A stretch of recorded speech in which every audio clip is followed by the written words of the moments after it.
an analysis of the Chargebee customer base to understand the impact of COVID crisis, and here's what we had. So if you look at the chart on the left, the good news was that SaaS was strong. And majority of the Chargebee customer base is in the B2B or B2C SaaS space and had faced limited impact 3 months ago. With most of the countries under lockdown in the second quarter, the obvious industries impacted with contracting revenue, where in the event space, travel and tourism, food and beverage, and restaurant businesses, to mention a few.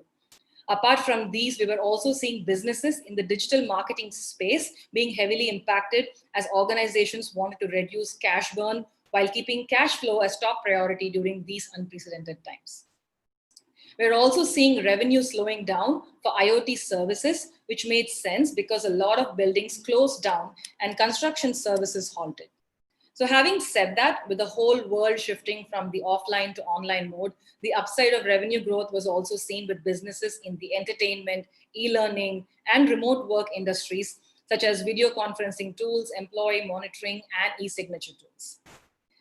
So at the beginning of Q2, 75% of our customers had limited impact. And now at the beginning of Q3, if you look at the chart on the right, we have about half of that with limited impact.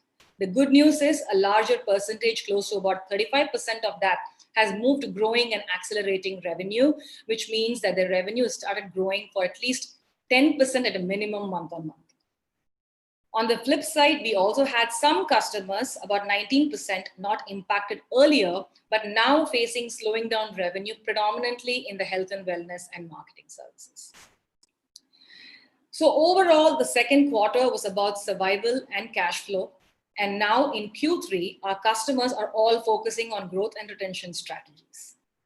So with this information on our customer trends and analyzing the impact based on vertical, as the head of customer success, my team and I, along with the company leadership, set up playbooks for various scenarios based on customer impact.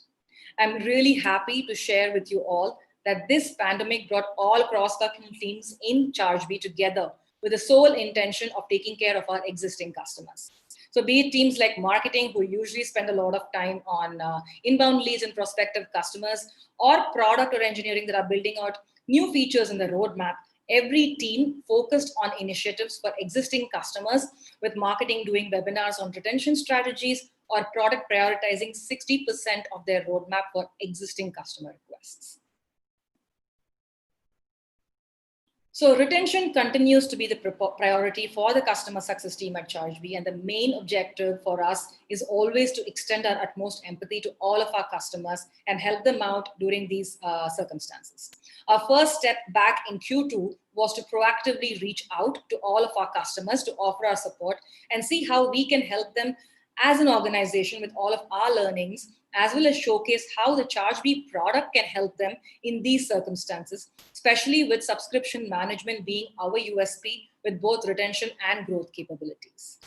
So I'll start with our learnings and strategies for retention, especially since at Chargebee, we use the Chargebee product for subscription management, and I sincerely hope that you have some actionable takeaways for your customers.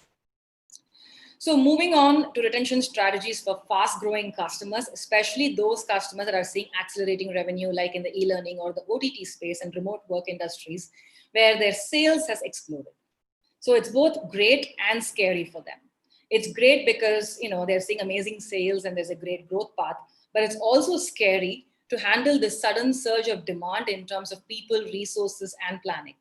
So they also need to plan for long-term measures to prevent churn from customers once the COVID situation is averted and people are back at work.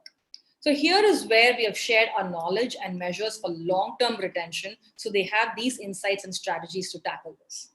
So I'll start with have all your leading indicators for churn in place. So be it monitoring your customers' revenue growth, product usage and logins, number of support tickets, because any anomaly in these are telltale signs of an at-risk customer. So apart from leading indicators, your business metrics, also known as lagging indicators, are always telling you powerful stories about your revenue. So maybe your total active subscriptions have taken a hit or accelerated in the last 3 to 4 months, while your gross churn has increased despite the growth. So interpreting each of these metrics the right way is absolutely critical, and so is automation of all these indicators, so you have it quick and ready for you to consume.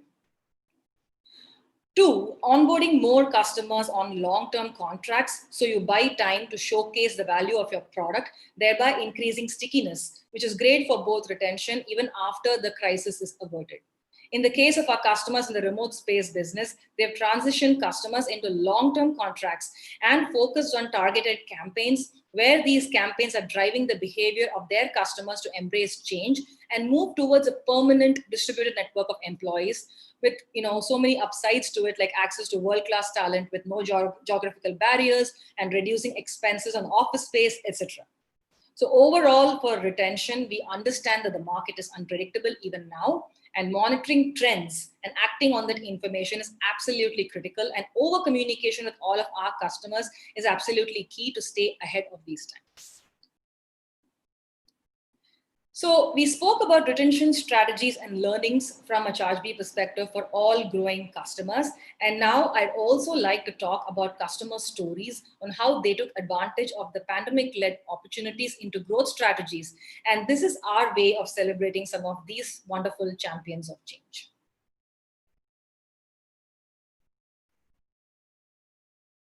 So apart from customers, in the e-learning, OTT, and remote workspace, we're also seeing customers in the digital signage, digital documentation, subscription commerce, hyperlocal delivery spaces doing very well as well. So irrespective of which industry you're in, if you are seeing a great growth in your business, if there ever a time there was to see freemium's upside outweighed its risk in B2B, it is now. While companies like Slack, Dropbox, and other freemium success stories have paved the way with freemium, the shift has been fairly slow in B2B, usually because of risk versus upside. Now is when freemium's upside outweighs risk. So your customers are more price sensitive than ever before, but their productivity and software needs are increasing as they try to adopt new technologies that will help them emerge stronger from this crisis. So bringing users in today and monetizing later has lower risk versus losing them over price. It also creates a great platform for you to collect feedback from customers to ensure your product is innovating at the speed at which the markets and buyers are changing. So this is truly the right time to get your customers to fall in love with your product by extending free trials of features that might not necessarily be available to them on their current pricing plan, which also helps prioritize product stickiness and customer loyalty. One of our very own customers of Chargebee in the analytics software space has grown 7x over the last 6 months by taking advantage of Chargebee's freemium offering. The second is we see that some of our fast-growing customers are looking to expand into other markets and geographies. And the first step towards that is that they localize upfront. And what I mean by that is I'll give you an example. For example, if you are planning to expand into other markets which have other currencies, so setting up payment processors that accept multiple currencies to ensure that you are keeping up with the demand for your product by having all the local logistics ironed out. One of our oldest and top e-learning customers based in North America, in California, was able to win more international customers by accepting payments through PayPal.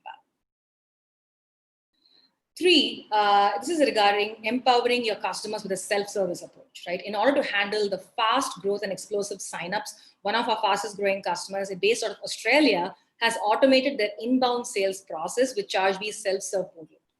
Post-pandemic, this customer's sales team was not prepared in terms of resources and people, and empowering customers with a self-serve portal allowed their end customers to sign up on their own, manage their subscriptions, update their payment methods, or even pause their subscriptions if they had to. Freemium also works best when you have a self-serve product and a focus on product-led growth.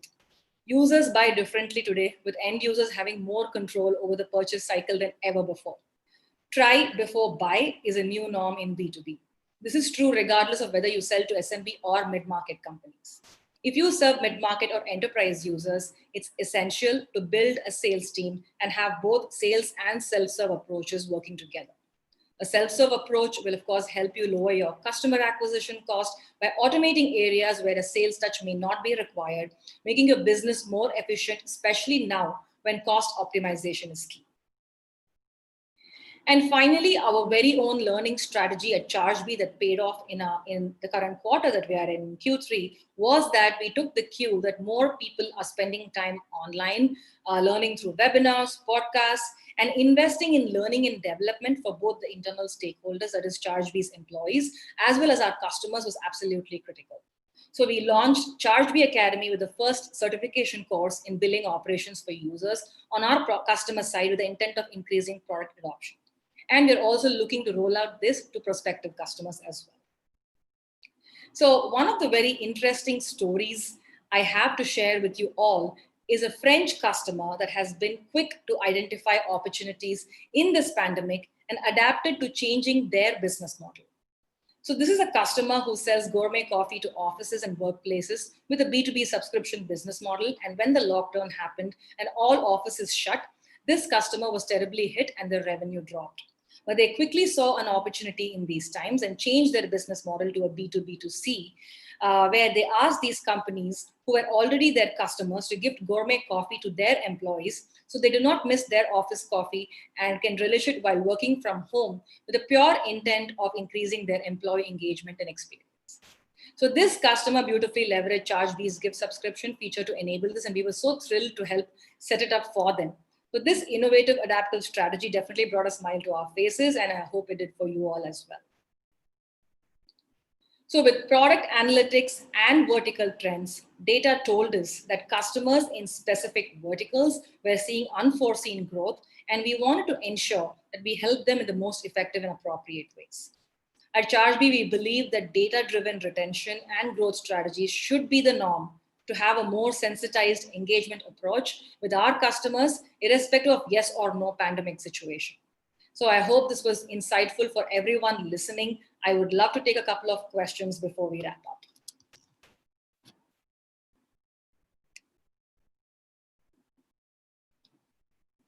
Hey, Lindsay, would you like to?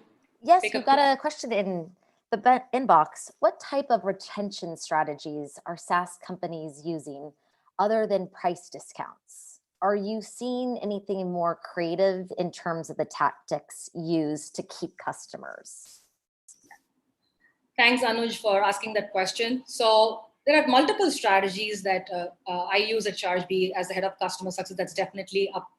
It's my responsibility. So